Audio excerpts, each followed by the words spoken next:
Fala pessoal, tudo bem com vocês? Matheus Miranda aqui e hoje eu quero falar para você que não consegue pagar o seu DAS. Você que é do e-commerce e não consegue pagar o seu DAS mensalmente. Chega lá no dia 20 e você fica aterrorizado, com medo, porque você não tem dinheiro para pagar esse DAS. E eu quero trazer aqui alguns motivos pelo qual está acontecendo e também algumas dicas para você sair disso. A primeira coisa que eu vou te falar é por que o DAS ele vem. O DAS, para quem não conhece, é o Documento de Arrecadação Simplificado, que é hoje uma simplificação da Receita Federal para uma operação que nós chamamos de Simples Nacional. Então, um regime tributário chamado Simples Nacional, que você consegue ali ter várias guias, vários tributos numa única guia. E aí o vencimento do DAS, pessoal, para quem não entende, ele é todo dia 20. Então ele pega, por exemplo, todas as notas que você emitiu referente a um mês, por exemplo, nós estamos agora no mês 7, mas pega toda a apuração, as notas que foram emitidas no mês 6, e tributa essas notas e traz o imposto para o dia 20 do 7. Então, quando chega no dia 20 do 7, toda aquela movimentação que você fez,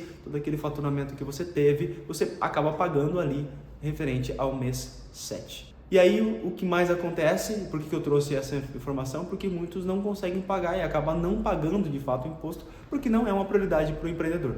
Eu concordo que não é uma prioridade, porém, isso pode acarretar uma bola de neve que depois você não consegue mais pagar aquele imposto. Então por isso que eu trouxe aqui 3 dicas para você entender certinho toda essa operação. A primeira dica é, talvez o seu preço que você esteja praticando no e-commerce não seja lucrativo. O que mais nós temos visto é que a competitividade é tão grande no e-commerce que você acaba não conseguindo, de fato, efetuar o pagamento ali do DAS, porque você não tem margem para isso. Você tem acompanhado realmente a sua precificação? Porque quando a gente fala de e-commerce, não adianta você subir muito o preço que você não vai vender. Nós temos que entender qual que é o preço praticado, o preço que de fato vende meu produto, mas entendendo ali quais dos produtos que eu vendo que eu possuo algum tipo de margem. Porque entendendo a sua precificação, você vai entender se vale a pena ou não continuar naquela operação.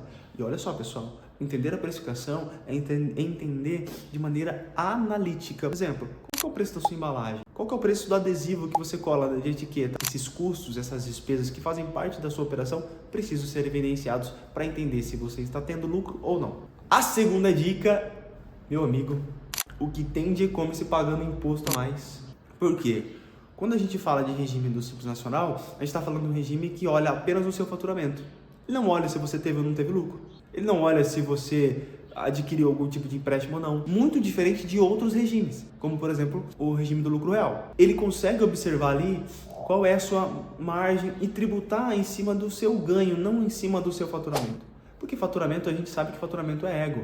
O que mais importa numa empresa é a sua lucratividade. Inclusive, por exemplo, tem empresas que não têm lucro porque elas pegam todo aquele lucro que é gerado e reinvestem na empresa para criar escala, para crescer. Porém, é importante você entender que o imposto que você está pagando a mais pode estar prejudicando toda a sua operação.